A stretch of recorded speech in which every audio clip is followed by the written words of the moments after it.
여러분, 안녕하십니까? 자, 살펴보실까요? 19절부터 보시겠습니다. 유대인들이 예루살렘에서 제사장들과 로이인들을 요한에 보내요. 지금 세례 요한의 얘기가 나오는 이유는 요한은 광야의 설이라고 이미 구약시대 때에 예언되어 왔기 때문에 그래요. 여러분, 누가복음 17장 24절에 보면은 하나님께서 천국을 말씀을 하세요. 천국은 여기 있다 저기 있다 하는 것이 아니요. 어떻게 너희 안에 있다고 말씀하시면서 이 천국이라는 것은 마치 하늘 아래, 하늘 아래가 어디입니까? 여기 땅이죠. 하늘 아래 이 편에서 번개가 번쩍하여 하늘 아래 저편에 이르는 것처럼 바로 빛이 그렇게 오신다는 것이에요. 이사야서 40장 한번 살펴보시겠습니다. 외치는 자의 소리여 가로되 너희는 광야에서 여호와의 키를 예비하라. 사막에서 우리 하나님의 대로를 평탄케 하라. 이것도 외치는 자의 소리. 이게 뭘까요? 네, 번개가 올라면 어떻게 되죠? 소리가 먼저 들리잖아요. 꼬강강 하는 것처럼. 그래서 제가 조금 전에 누가복음 7장 말씀을 드린 거예요.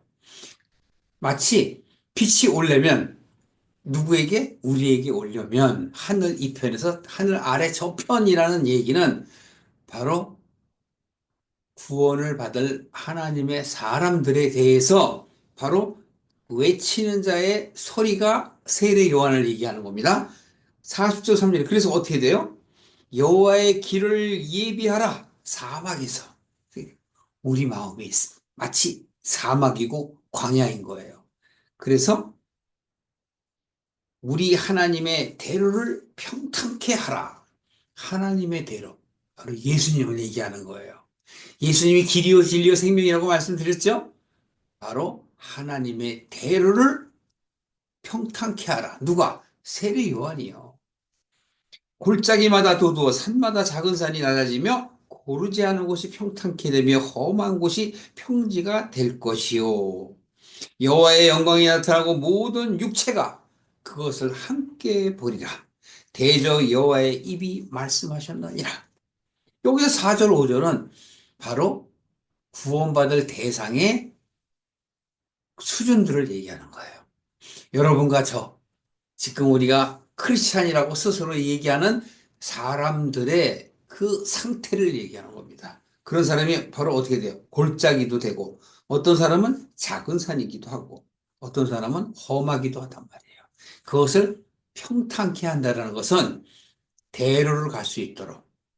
그래서 이사야서 40장에서는 지금 세례 요한이 예수 그리스도를 증거할 것을 지금 예언하고 있는 것입니다. 그래서 6절 한번 보십시오. 말하는 자의 소리여 가로되 외치라.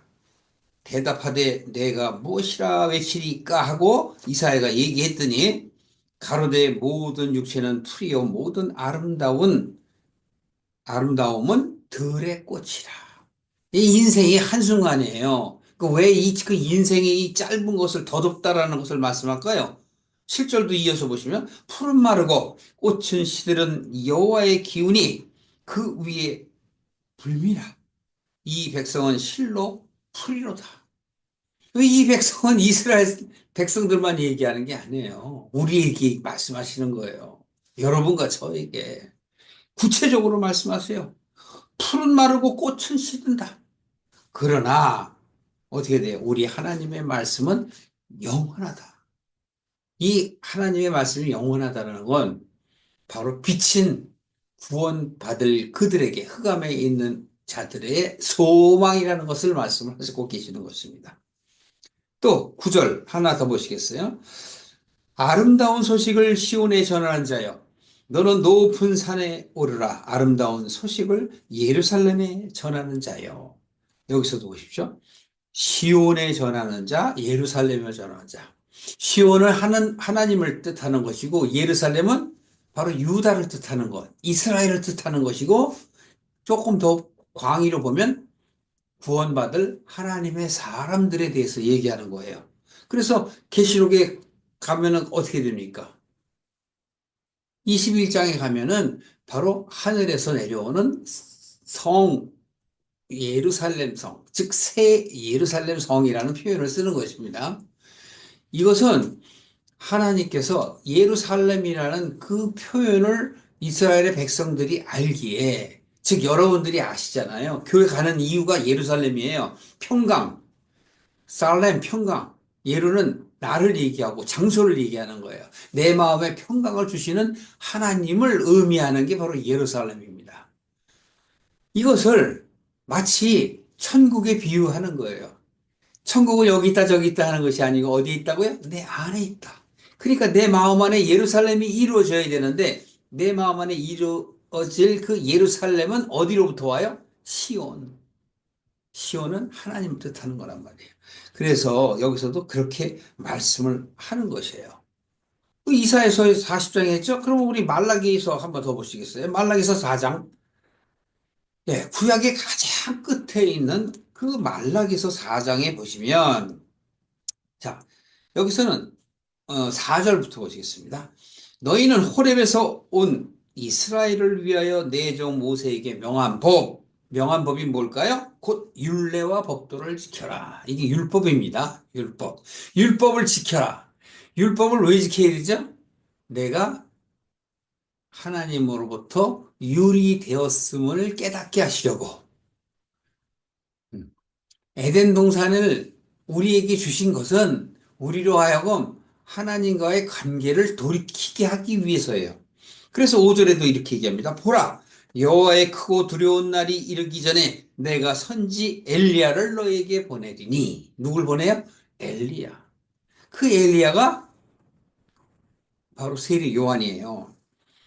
그가 아비의 마음을 자녀에게로 돌이키고 자녀들의 마음을 그들의 아비에게로 돌이켜. 그러니까 이게 시온과 예루살렘의 관계란 말이에요.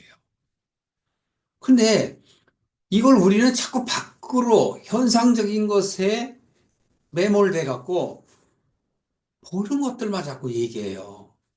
이건 우리 마음에 대한 얘기라니까요. 그걸 깨닫지 못하니까 보십시오. 6절이요. 아비의 마음을 자녀에게로, 자녀의 마음을 아비에게로. 뭘 돌리든 마음이요. 그 마음은 생각이잖아요. 나의 사고고, 나의 신념이지. 사상이잖아요. 이게 바뀌는 거예요. 그러니까 예수님은 그걸 돌이키게 하시기 위해서 우리의 생각과 사상이 하나님의 뜻에 맞출 수 있도록 하기 위해서 오신 거란 말이에요. 그게 천국이라니까요. 천국은 바로 드러나 있는 하늘을 쳐다보며 온갖 보화로 가득 차 있고 근심 걱정 없는 데가 천국이라고 착각을 하는 사람들이 많아요. 물론 그렇게 생각하는 건 나쁜 건 아닙니다. 그러나 그것은 너무 현상적인 것, 보이는 것에만 급급한 걸. 그래서 그걸 지난 시간에도 말씀드렸지만 육적이다 이렇게 얘기하는 거예요. 영적인 건 뭐예요? 하나님이 영이시니 너희도 영이다 이거예요. 영. 네. 기본적으로 무존재인 나에게 하나님께서 돌이키시려고 거기에 하나님의 수민 르아흐를 넣었잖아요. 영을 넣으셨다고. 그래서 내가 살았잖아요. 그 살았다라는 건 결과를 얘기하는 거예요. 하와가 선악과를 먹고 살았어요. 예. 육은 살아있지만 영은 죽었단 말이에요. 그 얘기는 뭐냐면 잊어버렸다는 거예요. 영원히 모른다는 거예요. 그래서 창세기에 아담과 하와를 우리에게 보여주신 것은 너희의 정체성을 깨달으라는 거예요. 너 자신을 알라. 굳이 무슨 철학자인 소크라테스를 얘기할 이유가 없어요. 성경에서는 다 이미 우리에게 말씀을 하셨어요. 그 단지 우리가 보이지 않는 것들에 대한 생각을 하지 아니하고 보이는 현상에 급급해서 아담이 죄를 지었기 때문에 내가 죄를 지은 것처럼 그 죄의 전가를 아담에게 넘긴단 말이에요. 그 아니거든요. 여러분, 마음의 눈을 뜨셔야 돼요. 바깥의 눈을 뜨면은 소경이란 말이에요. 그래서 너희들은 소경이 되고 소경이 되라. 이게 역설적으로 말씀하시는 거예요. 정말 소경이 되려는 거 아니에요. 너희들이 그렇게 내가 이 얘기를 해도 못 알아듣는구나. 보아도 보지 못하고 들어도 듣지 못하는 자. 그러니까 역설적으로 말하는 거예요. 그 얘기는 뭐예요? 눈이 뜨라는 얘기죠. 들으라는 얘기죠. 예수님이 오셔서 소경들을 눈뜨게 하시고 안진뱅이들 이렇게 하시는 그 바깥의 현상들을 보고 그냥 기적과 이적이라고 할렐루야라고 외치는 자들은 좀 다시 한번 생각해 보세요. 마음의 눈을 뜨는 것이고 마음의 안진뱅이가 일으킴을 당하는 것이 당해서 일으켜져서 귀가 들리고 눈이 들리고 예? 바로 일어나서 하나님께로 향하여 걸으라는 뜻이죠. 그러니까 예수님이 오셔서 하신 그 이적에만 자꾸 그 빠져서 그 뜻을 보지 못해. 육은 누구나 다 사라지게 돼 있어요. 어스러진다고 그러죠? 어스러질 수밖에 없다니까요. 그러나 우리의 영혼은 그렇지 아니에요. 자, 그렇다면 세례 요한에 대해서 지난 시간에 찾아보진 않았기 때문에 오늘 잠깐 찾아본 이유는 오늘도 역시 그 빛이 내게 임하기 전에 소리가 먼저 들리기 때문에 즉 요한의 이야기를 우리가 보고 있는 것이에요. 자, 그러면 요한복음 1장 다시 20절로 오십시오. 19절 말미에 보시면 요한을 보냈다고 그랬죠? 요한에게 사람들이 보내는 거예요. 왜? 요한의 소문이 크게 퍼져 있기 때문에. 오늘날 보면 다 그래요. 기독교, 캐톨릭 비롯하여 그들이 하나님의 사람들이라고 많이 외치면서도 그들은 하나님이 있음을 알지만 실제적인 하나님의 뜻을 알려고 하지 않기 때문에 말씀을 통하여 우리에게 깨닫게 하시는 것이죠. 그래서 유대인들이 예루살렘에 제사장들하고 또 레위인들을 갖다가 세례 요한한테 보냈어요. 그래갖고 네가 역사에서 즉 예언되어 있는 네가 그 선지자냐? 하고 물어보는 거예요. 20절에 요한이 이렇게 말합니다. 드러내어 말하고 숨기지 아니한다라는 얘기는 빛이신 예수 그리스도를 알리기 위해서 이제는 숨겨져 있는 것들이 다 드러나는 거예요. 예수님께서도 내가 감추인 것들을 드러내기 위해서 오셨다고 그러죠. 복음서에서. 그러니까 이 세례 요한도 역시 이렇게 얘기합니다. 드러내어 내가 한다. 나는 그리스도가 아니라 예언되어 있는 바로 메시아가 아니다라는 거예요. 그러면서 21절에 그렇다면 너가 누구냐? 내가 엘리야냐? 이렇게 물어봐요. 그랬더니 나는 아니다라고 세례 요한이 얘기합니다. 우리는 지금 그 하나님이 보내시다 한 그 예언된 엘리야라고 지금 얘기했죠. 그런데 세례 요한은 아니라고 대답하며 또 그들이 그럼 너가 선 뭐냐 도대체? 라고 얘기하니 22절에 누구냐? 우리를 보낸 이들에게 대답해라. 우리를 보낸 이가 뭐예요? 19절에 얘기잖아요. 유대인들이. 그러니까 그들은 크리스찬이라고. 그 당시에는 뭐 크리스찬이라는 게 아니겠습니다만, 즉, 선민이라고 이야기하면서 역사적으로 이들은 구약시대의 그 모세오경에 대해서 잘 알고 또 많은 선지자들의 전해 내려오는 이야기들을 알고 있습니다. 물론 당시에는 성경이 없었기 때문에 그들은 오늘날 은혜 받은 우리처럼 성경을 볼 수는 없었지만 그거를 선조들로부터 계속 들어왔기 때문에 그걸 물어보는 거예요. 그래서 아니라고 세례 요한은 이야기하니까 23절에 이렇게 합니다. 나는 선지자 이사야의 말과 같이, 그래서 바로 조금 전에 40장 본 거예요. 이사야서 40장. 그 말과 같이 주의 길을 곧게 하려고 광야에서 외치는 자의 소리다. 예, 엘리야가 아니다. 라고 얘기하면서 세례 요한은 그대로 또 얘기하죠. 예언되어 있는 바로 이사야서의 그 말씀을 그대로 전해요. 그래서 광야에서 외치는 자의 소리다. 자, 여기서 하나 짚고 가야 할 것. 광야에서 외치는 자의 소리가 뭐예요? 광야, 어떻게 상상되십니까? 여러분도 혹시 사막에 가보신 적이 있나요? 아니면 미국의 그 서부지방에 가보신 적이 있나요? 텍사스나 또는 그 LA 외곽에 가면 헐리우드 가는 그 길에 보면 완전 광야입니다.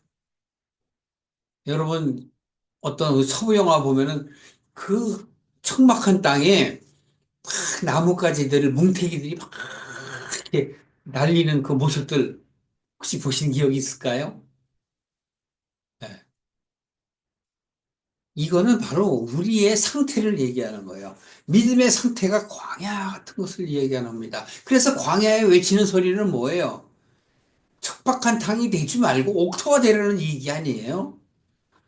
그 우리 스스로 옥토가 될 수는 없어요. 씨와 밭의 비유를 예수님께서 복음서에서 계속 말씀을 하시고 그 말씀을 하시는 그 내용에 바로 그 똑같은 겁니다.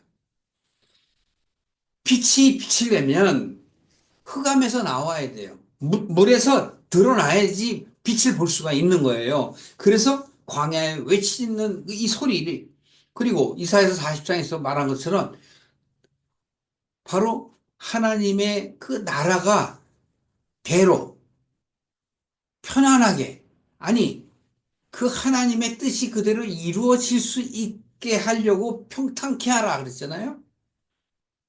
작은 산이나 골짜기나 험한 곳이나 이런 것들이 평탄하게 만드는 역할을 하는 것. 예수님이 우리에게 오신 이유예요. 조금 이따가 이제 알게 되겠습니다. 자, 26절.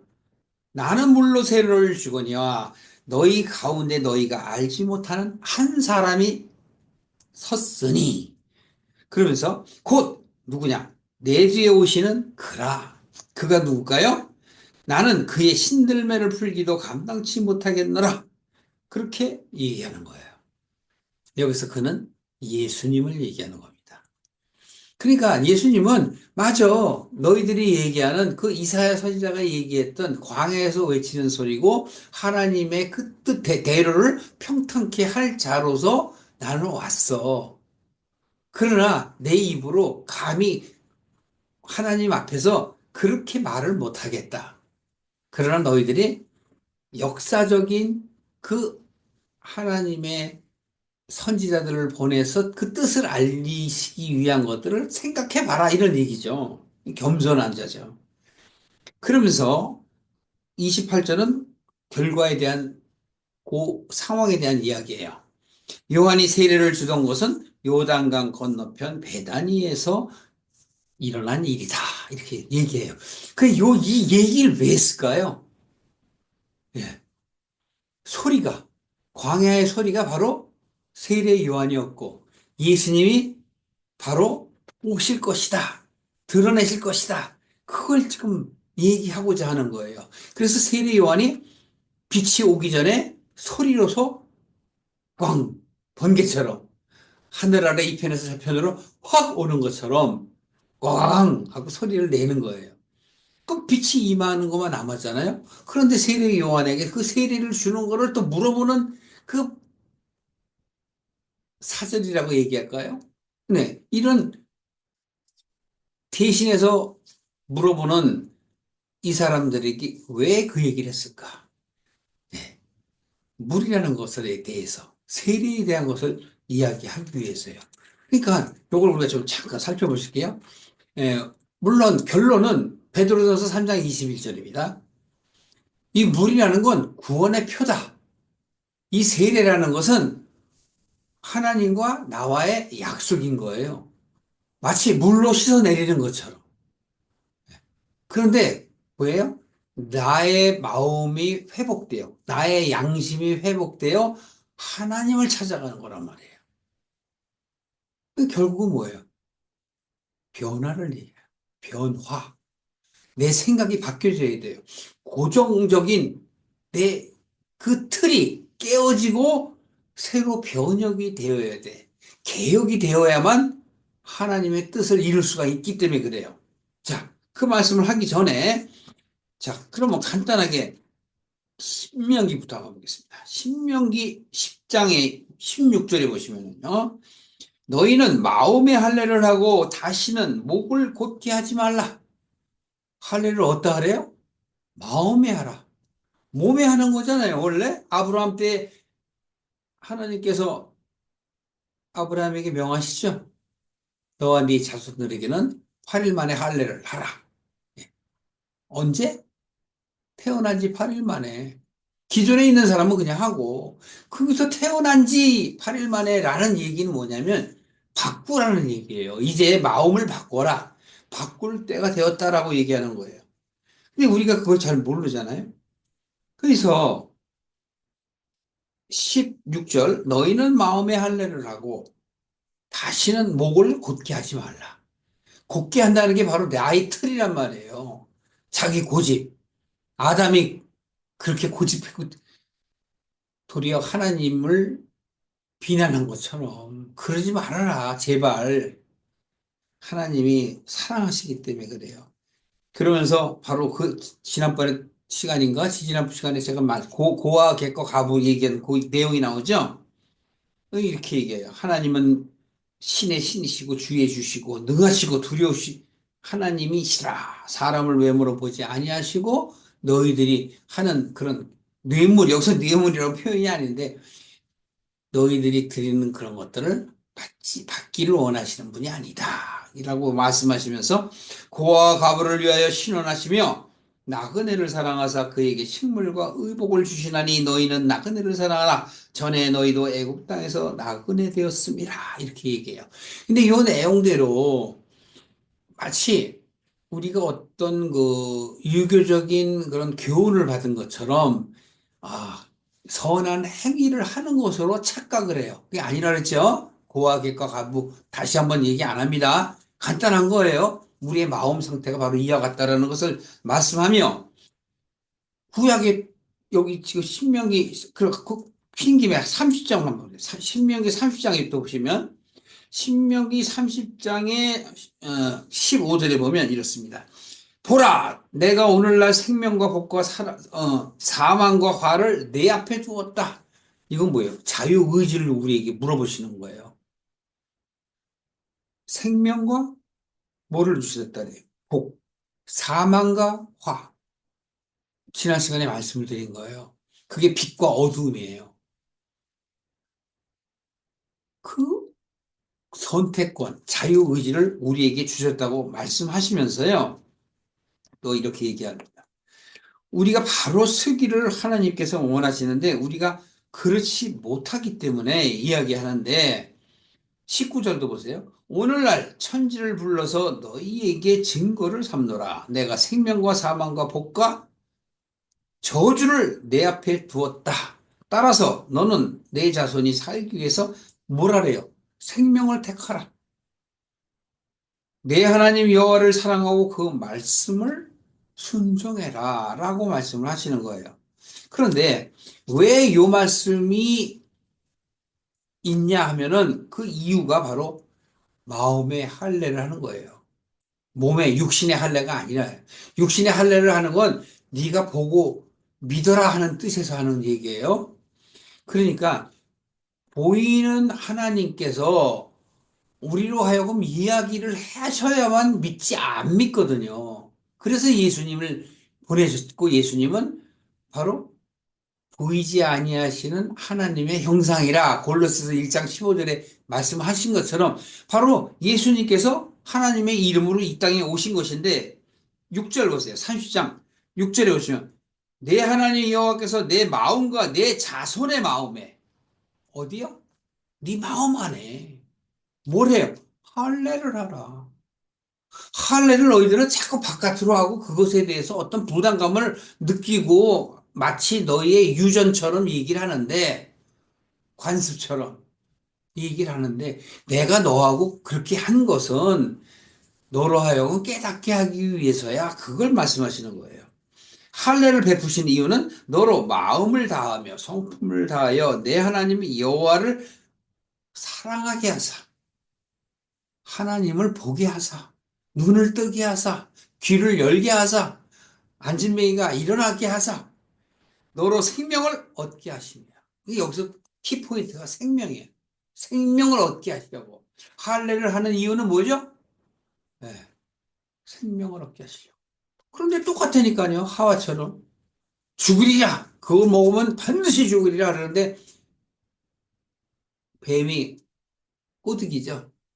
아니야. 그렇지 않아. 그게 먹었어요. 먹었더니 육신이 그대로 있어. 멀쩡해. 그러니까 아유 하나님이 우리 겁주시느라고 그랬구나 라고 착각할 수가 있는데 그게 아니란 말이에요. 하나님의 영이 내게 없는 것, 즉 영이 죽었다는 얘기예요. 내게 없으면 하나님과 상관이 없죠. 그럼 무슨 소용이 있습니까? 우리는 지금 구약 시대 때에 이렇게 많이 얘기해요. 에레미야서 4장 4절에도 보면 어떻게 돼요? 너와 내 마음, 네 자손들의 마음에 어? 할례를 하라고 얘기를 해요. 에스겔서 44장에도 그런 말이 있고. 자, 그러면 우리는 신약 시대 때 한 장만 더 보세요. 골로새서 한번 보실까요? 골로새서 2장 11절입니다. 신약, 구약을 우리가 봤으니까 그럼 신약을 한번 보십시다. 2장 11절에 보시면 사도 바울이 골로새 교인에게 뭐라고 얘기했냐? 너희가 손으로 하지 아니한 할례를 받았으니 곧 육적 몸을 벗는 것이요 그리스도의 할례니라. 그러니까 이 할례는 바로 뭐예요? 생각을 바꾸는 거예요. 틀을 바꾸는 거예요. 마음의 할례를 해라. 너와 내 자손에 할례를 해야 돼. 이게 너와 내 자손은 바로 구원받을 대상에 대해서 얘기하는 거고 저와 여러분을 얘기하는 거예요. 지금 골로새 교인들에게 사도 바울은 또 이렇게 얘기합니다. 너희가 세례로 그리스도와 함께 장사된 바 되고 또 죽은 자들 가운데서 그를 일으키신 하나님의 역사를 믿음으로 그 이 역사는 구약부터 신약에 이르러서 예수님이 죽고 부활하신 그 모든 것을 총칭하여 역사라고 얘기하는 거예요. 하나님의 역사를 믿음으로 말미암아 그 안에서 함께 일으키심을 받았느니라 이렇게. 이 얘기는 바로 우리가 육에 대해서 죽는 것, 즉 이것은 세상에 대해서 죽는 것이요 하나님에 대해서는 사는 거예요. 그러니까 밖에 얘기가 아니고 어디에 대한 얘기예요? 마음에 대한 얘기라니까. 그래서 베드로 그 사도도 그렇게 얘기하는 거예요. 세례는 구원의 표일 뿐이야. 그거는 바깥으로 네가 그걸 보고 깨달아내는 거야. 물로 씻어내는 거야. 세례 요한이 나는 너희들에게 물로 세례를 주거니와 내 뒤에 오실 그 이는 성령 세례를 줄 것이라 이러잖아요. 그러니까 우리는 물 세례를 받는 것은 그냥 기독교인이 되는 거고 그걸 아는 거예요. 그러니까 바깥이야 그거는 보이는 현상. 그런데 마음의 할례라는 건 뭐예요? 할례라는 건 내 안의 얘기잖아요. 바깥에 대한 그 내 생각이 죽어야지 내가 안의 생각을 한단 말이에요. 그거를 사도 바울은 겉사람, 속사람 이렇게 얘기를 하는 거예요. 겉사람이라는 것은 그냥 내가 보고 듣고 아는 것으로서 자기의 어떤 그런 규칙 또는 준칙으로 인하여 얻어지는 그 틀이에요, 틀. 네, 그걸 생각이라고 쉽게 그냥 얘기하죠. 그 생각이 바뀌는 것이 바로 구원받는 길이란 말이에요. 그게 하나님의 뜻이고. 성령 세례, 불 세례는 바로 그 뜻을 깨닫는 자예요. 하나님의 뜻이 번개같이 내 안에 임하시는 거라는 얘기죠. 그 임함을 내가 느꼈을 때 변화가 이루어지기 시작을 하는 거예요.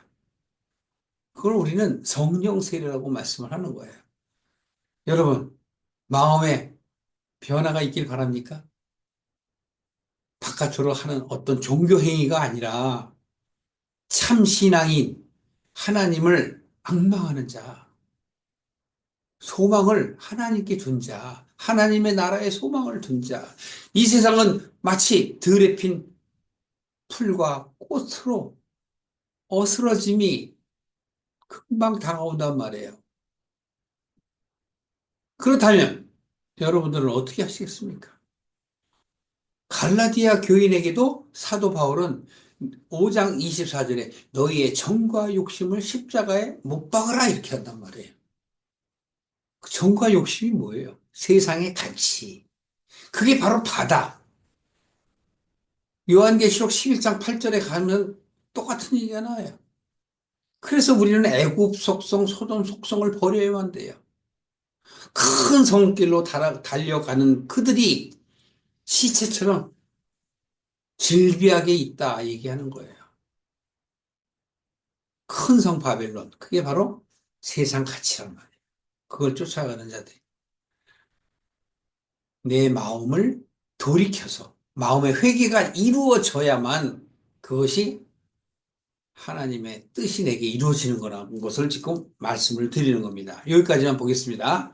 자, 다시 요한복음으로 오셔요. 그렇다면 여러분, 빛이 내게 임하기 전에 소리로 우리에게 하나님이 사도 요한을 통해서 세례 요한이 바로 그 소리였다라는 것을 어떻게 이제 인식이 됐습니까? 이제는 빛이 내게 오는 것만 남았지 않습니까? 그런데 여기 보십시오. 이튿날 29절입니다.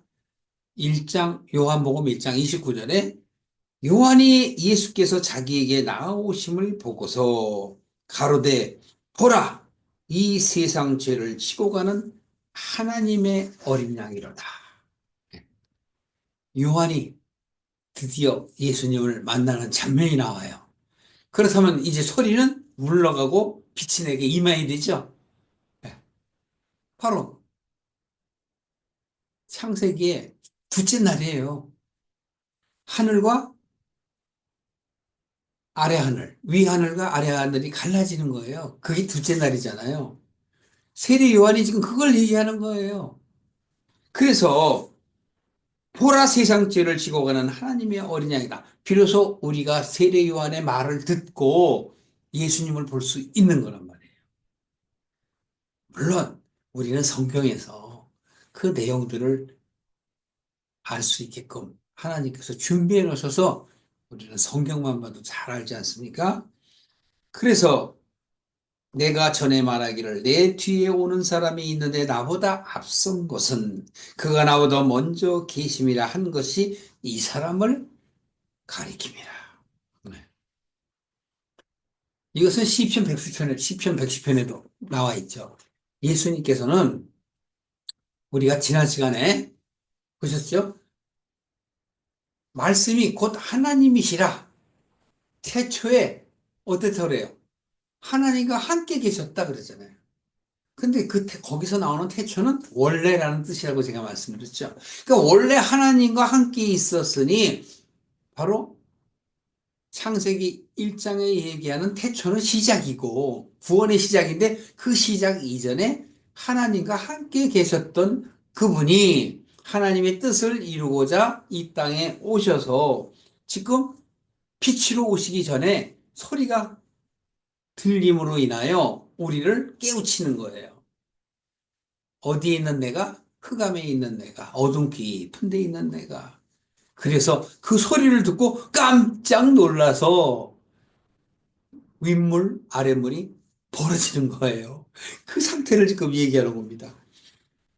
30절 보십시오. 내가 전에 말하기를. 이미 세례 요한이 그 세례를 주면서 많은 사람들에게 설교했을 때 그 말했다는 그것을 의미하며 31절 보십시오. 나도 그를 알지 못하였으나 세례 요한 몰랐다는 얘기죠. 내가 와서 물로 세례를 주는 것은 그를 이스라엘에게 나타내려 함이니라. 여기서 또 이스라엘이라고 표현하죠. 구원받을 대상, 즉 하나님의 사람들을 어떻게 하는 것이에요? 예수님을 알게 하기 위해서라고 지금 이야기하는 것이며, 요한이 또 이렇게 얘기합니다. 내가 봄에 성령이 비둘기같이 하늘로서 내려와서 그의 위에 머물렀더라. 예수님은 성령 세례를 주신 분이시다. 나는 그것을 증거하는 소리일 뿐이지 내가 메시아는 아니다. 그 메시아가 성령 세례를 너희에게 준다. 그럼 예수님이 성령 세례를 주는 건 오늘날에 뭐 이렇게 안수 주고 그게 아니에요, 여러분. 그건 그냥 바로 이러한 세례 안수의 그런 어떤 보이는 현상을 통해서 사람들한테 감동을 주고 그들의 생각을 예, 신앙인으로 세우기 위해서 하는 요식 행위지. 오늘날에도 세례도 하고 안수도 하잖아요. 예수님께서 물론 이 땅에 오셔서 하신 그 안수에 대한 모방일 수는 있지만 정작 우리는 그 뜻을 알아야 된다. 그래서 너와 내 자손에 어디다? 마음에다가 할례를 해야 하느니라. 그걸 전적으로 표현한 게 베드로가 그런 거예요. 그건 그냥 구원의 표야. 너로 하여금 알게 하는 것뿐이야.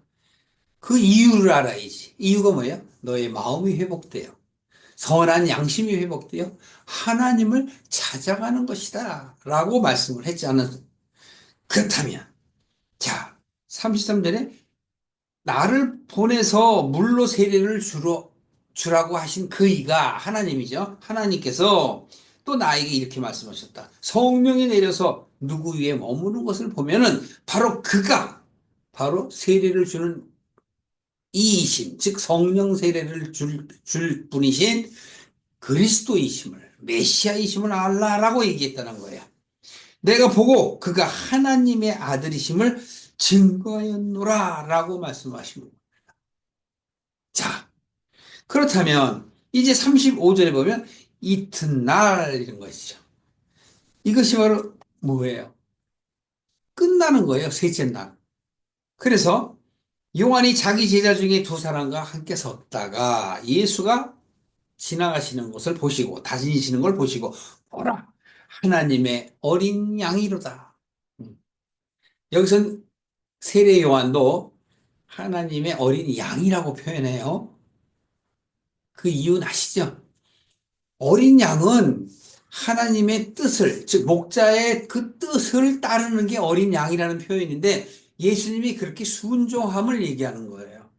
그래서 우리가 아까 신명기도 봤습니다만 어떻게 된다고 그래요? 양의 목자로 오신다고 이사야서 40장에도 얘기했잖아요. 그분이 바로 예수님이시라는 거예요. 그래서 나중에 우리는 예수님이 양들의 목자이신데 여기서는 어린 양이라는 건 뭐냐면 우리의 그 표본이 되시는 예수님, 구원받을 자의 표상을 얘기하는 거예요. 그래서 두 제자가 그 말을 듣고 예수를 쫓아가요. 여기서 이 두 제자는 아마도 베드로, 요한이 아니었을까라고 여겨집니다만 예수님께서 쫓아오는 걸 보고 너희들은 뭘 원하니? 라고 말씀을 하시는 것이 바로 38절입니다. 라비여 어디 계시오니까? 여기 라비는 스승이죠. 선생님이시여.